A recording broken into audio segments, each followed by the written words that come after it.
Sir Udhayanidhi Stalin பச்சை bus எடுத்துட்டு போறாரு, ஒரு சிலர் மஞ்சள் கலர் பஸ் எடுத்துட்டு போறாரு, இறுதியா பிங்க் பஸ் தான் வெற்றி பெறும் அப்படின்னு ஒரு கருத்து சொல்லியிருக்காரு. அதை எப்படி பாக்குறீங்க? நான் பஸ் எடுத்தது ஒத்துக்கிட்டாரு. என்ன பஸ்ஸில் போனால் தான் நடக்கணும், அவரே ஒத்துக்கிட்டார். வாழ்த்துக்கள். நாங்கள் பஸ் எடுக்கும் போது கிண்டலாக பேசினவர், இப்போ அவரே பஸ் எடுக்கிற வரைக்கும் வச்சது அதிமுக. அவரே பஸ்ஸில் வந்தால் தான் முடியும் என்ற நிலைக்கு அதிமுக அவரை தள்ளப்பட்டு விட்டது.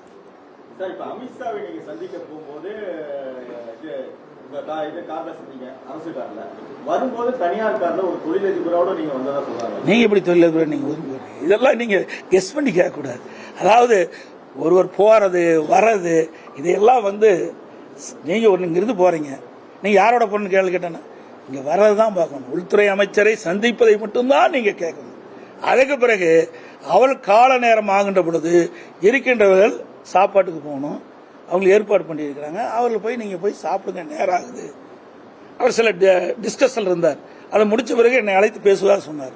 அதனால் நீங்கள் நேரம் எந்த நேரம் முடியும்னு தெரியாது, அதனால் நீங்கள் வீட்டுக்கு போகணும். நான் கார் இல்லை, நான் இவர்களை போய் பல கார் என்கிட்ட கிடையாது, நாங்கள் தான் அரசாங்கம், அதுதான் ஏற்கனவே நீங்கள் தான் தெரியுமே, இந்த காரில் மாதிரி போனாங்க. அந்த கார் இல்லாத காரணம் கிடைக்கிற காரில் போக வேண்டியதுதான்.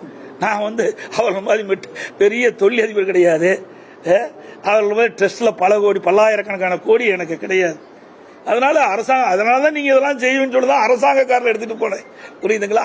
அதுக்கும் ஒரு குற்றச்சாட்டை கண்டுபிடிச்சு செய்யணும்னா ஒண்ணுமே செய்ய முடியாது. அதனால ஒருத்தர் போறாங்க, கிடைக்கிற காரில் நம்ம போறோம், அதுதான் பார்க்கணும். இந்த காரில் போனியா, அந்த காரில் போனேன், இவரோட போனியா, இதெல்லாம் என்ன கேள்வி?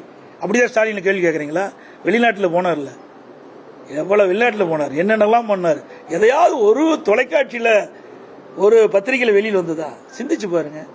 ஒரு விவசாயி ஒரு கட்சிக்கு பொதுச் செயலாளரோ ஒரு நாட்டுக்கு முதலமைச்சரோ வந்தா எவ்வளவு இன்னல்களை பிரச்சனையை சந்திப்போம் என்பதுக்கு நானே உதாரணம்.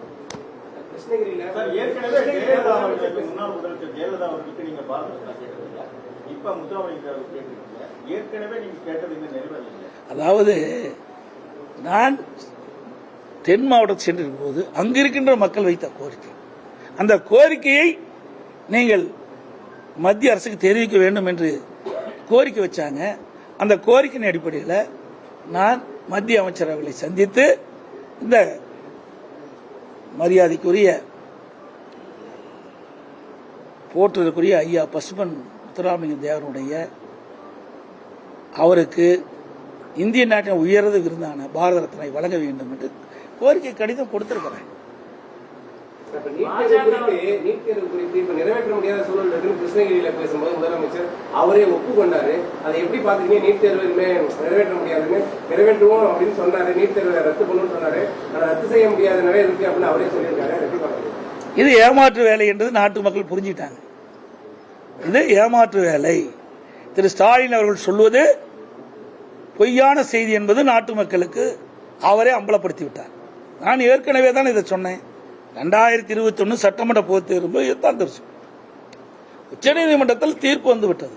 அந்த தீர்ப்பை மீறி மாநில அரசு செயல்பட முடியாது. அதனாலதான் நாங்க நீட் தேர்வை அமுல்படுத்த முடியல. ஆனால் நீட்டுக்கு விதிவிலக்கு அளிக்க வேண்டும் என்று தொடர்ந்து மத்திய அரசை வலியுறுத்தி வந்தோம். அதேதான் திராவிட முன்னேற்ற கழகத்தை சேர்ந்தவர்கள் திட்டமிட்டு உச்சநீதிமன்ற தீர்ப்பை அவர்கள் நடைமுறைப்படுத்தி ஆக வேண்டும். அது மீறி செயல்படுத்த முடியாது, முழுமையா அவருக்கு தெரியும். ஆனா அந்த நேரத்தில் இளைஞர்களையும் பெற்றோர்களையும் பொதுமக்களையும் கவர்ச்சிகரமாக பேசி ஒரு பொய்யான அறிவிப்பை வெளியிட்டு அவருடைய வாக்குகளை பெற்று ஆட்சிக்கு வந்த பிறகு 4 ஆண்டு காலமாக நாங்கள் நீட் தேர்வை ரத்து செய்வோம் என்று அந்த இளைஞர்களை ஏமாற்றி 25 உயிர்கள், விலை மதிக்க முடியாத உயிர்கள் இன்றைக்கு திராவிட முன்னேற்ற கழக தலைவருடைய அறிவிப்பால் இழந்திருக்கின்றோம். அது மட்டுமல்ல, இன்றைய துணை முதலமைச்சர் உதயநிதி ஸ்டாலின் அவர்கள் நீட் தேர்வை ரத்து செய்வதற்கு ரகசியம் இருப்பதாக பத்திரிகையிலும் ஊடகத்திலையும் செய்தியை வெளியிட்டார். பேசும்போது சொன்னார், எல்லாத்திலையும் வந்திருக்குது. இப்படியெல்லாம் நாட்டு மக்களை ஏமாற்றிட்ட கட்சி திமுக கட்சி என்று மக்கள் அடையாளம் கண்டு கொண்டு விட்டார்.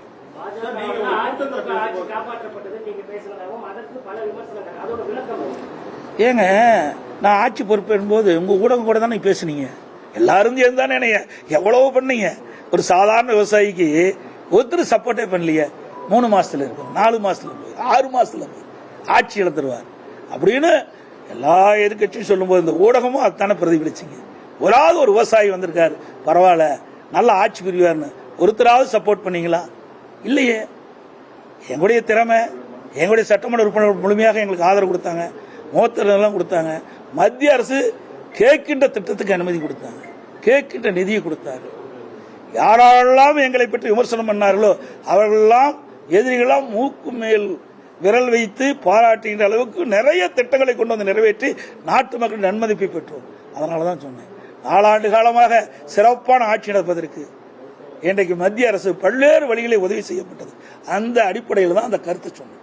சார், இதுக்கு வந்து ஏற்கனவே சார் ஓபிஎஸ் தலைமையிலான அந்த 11 எம்எல்ஏக்கள் உங்களுக்கு ஒத்துழைச்சதுனால தான் இந்த உங்க ஆட்சியை நீடிக்குன்னு அவர் சொல்லியிருக்காங்க. யாரு? தினகரன். அப்புறம் 18 பேர் அதை கூட்டிட்டு போனார், அதை பத்தி கேட்கலையே. அதையும் கேட்கணும்ல, ஒருதலை பட்சம் கேட்கக்கூடாது. இந்த ஆட்சி கவிழ்ப்பதற்கு 18 பேரை இந்த பிள்ளை பிடிக்கிற கூட்டம் மாதிரி 18 பேரை அவருடைய வீக்னஸை பயன்படுத்தி நீங்கள் அழைச்சிக்கிட்டு போய் எங்கள் ஆட்சியை கமுக்கு நினைச்சிங்களா? அதை நீங்கள் சொல்ல மாட்டேங்கிறீங்களே. அதாவதுங்க, அரசியல் என்பது அவ்வப்போது ஏற்படுகிற சூழ்நிலை கேட்டவாறு தான் எல்லா கட்சியும் இருக்குது. இதே திராவிட முன்னேற்ற கழகம் என்ன சொன்னாங்க? எமர்ஜென்சி கொண்டு வருகின்ற பொழுது கடுமையாக விமர்சனம் பண்ணாங்க காங்கிரஸ் கட்சி. அதோட மிசா சட்டத்தில் நாங்கள்லாம் கைது செய்யப்பட்டிருந்தோம். அதெல்லாம் யாருடைய காலம்? காங்கிரஸ். அப்பொழுது கடுமையாக காங்கிரஸ் மத்தியில் ஆட்சி செய்யும் பொழுது மாநிலத்தில் ஆட்சி செய்த திமுக கடுமையாக பாதிக்கப்பட்டது. அவரோட குடிசையில் இரண்டாவது, இன்றைக்கு அவள் கூட்டணி காங்கிரசும் திமுக கூட்டணி பிரச்சனை வருகின்ற பொழுது ரெய்டு விட்டாங்க. அறிவாலயத்தில் மேலே ரெய்டு நடந்துகிட்டு இருக்குது, சிபிஐ இடி ரெய்டு நடக்குது. கீழே மிரட்டி அவருடைய ஒப்பந்தத்தில், கூட்டணி ஒப்பந்தத்தில் கையெழுத்து வாங்கினாங்க. நாங்களாம் அப்படி இல்லைங்க, நான் தான் தெளிவாக சொல்லிட்டேன். அதாவது அரசியல் சூழ்நிலைக்கு தகுந்த மாதிரி எல்லா கட்சிகளுமே கூட்டணி அமைக்கிட்டது. இல்லாது இன்றைக்கு இல்லை, எல்லா இந்தியா முழுவதும் அப்படித்தான் இருக்குது, தமிழ்நாடு மட்டும். அந்த அடிப்படையில் அனைத்து இந்திய அண்ணா திராவிட முன்னேற்ற கழகத்தை பொறுத்த வரைக்கும் வெற்றி பெற்று ஆட்சி அமைக்க வேண்டும். அது எல்லா கட்சிக்கும் இருக்கின்றது. அதன் அடிப்படையில் தான் திமுக செயல்படுது, அண்ணா திமுக செயல்படுது. அதாங்க நான் சொல்லிட்டேனே, நாங்கள் கொடுத்துருக்கிறோம், அதெல்லாம் ஏற்கனவே சொல்லிட்டு தான் இருக்கிறோம்.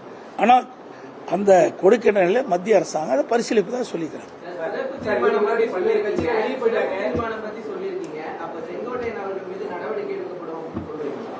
சார் இப்போதான் எடுத்தாச்சுல்ல,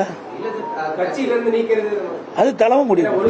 அதெல்லாம் உள்கட்சி வேறு, அதில் பகிரங்கமாக பேச முடியாது. வெளியே போயிட்டாங்க எல்லாரும், அவங்க உள்ளார சேர்த்துக்க முடியாத ஒரு காரணம் இருக்கு. ஆனா என்டிஏ கூட்டணிக்குள்ளார அவங்க வரதுக்கான வாய்ப்பு இருக்கா? இதெல்லாம் உட்கட்சியில் பேச வேண்டியது, இதெல்லாம் இது மாதிரி பகிரங்கமாக பேசலாம் முடியாது. இல்ல, நீங்க அமித்ஷாவோட இதை வலியுறுத்ததா சொல்றாங்க சார். அதான் இல்லைன்னு நான் சொல்லிட்டேனே, நான் தான் தெளிவா சொல்லியாச்சு, அவரும் தெளிவாக சொல்லிவிட்டார். மீண்டும் மீண்டும் இதே கேள்வி ஏன் கேட்டுட்டு இருக்கீங்க? அரைச்சமாவே அரைக்க கூடாது என்று இப்பதான் நான் சொன்னேன். சொல்லி நாங்க தெளிவா சொல்லியா சார், நாங்க தான் நீங்க சந்திக்கிறது இதுதான் பேசுவாங்க. எப்படி உங்களுக்கு தெரியும்? நீங்களா ஒரு கற்பனை கேட்கறீங்க, யாரோ சொல்லி கொடுக்கறது வந்து இங்க வந்து பேசுறீங்க. இது வேண்டாம். நான் தான் தெளிவா சொல்லிட்டேன், அண்ணா திமுகவுக்கு நான் இருக்கிறேன், பாரதிய ஜனதா கட்சிக்கு மாண்புமிகு உள்துறை அமைச்சிருக்காரு, அவர் சொல்லுவதுதான் இறுதி, நான் சொல்லுவதுதான் இறுதி. போதுமா? இன்னும் இதுக்கு மேல விளக்க வேணுமா? திருப்பூர்ல சமூக ஆர்வலர் பேரூராட்சி தொடர்பாக ஊழல் வெளியே வழக்கு மாவட்ட ஆட்சியர் புகார் கொடுத்ததுனால அவர் படுகொலை செய்யப்பட்டிருக்காங்க. திமுக பேரூராட்சி தலைவர் கைது செய்யப்பட்டிருக்காங்க. தொடர்ந்து சமூக நீங்க அவரை கேளுங்க, அவரை கேட்க வேண்டிய கேள்வி என்னை கேட்டா எனக்கு என்னது?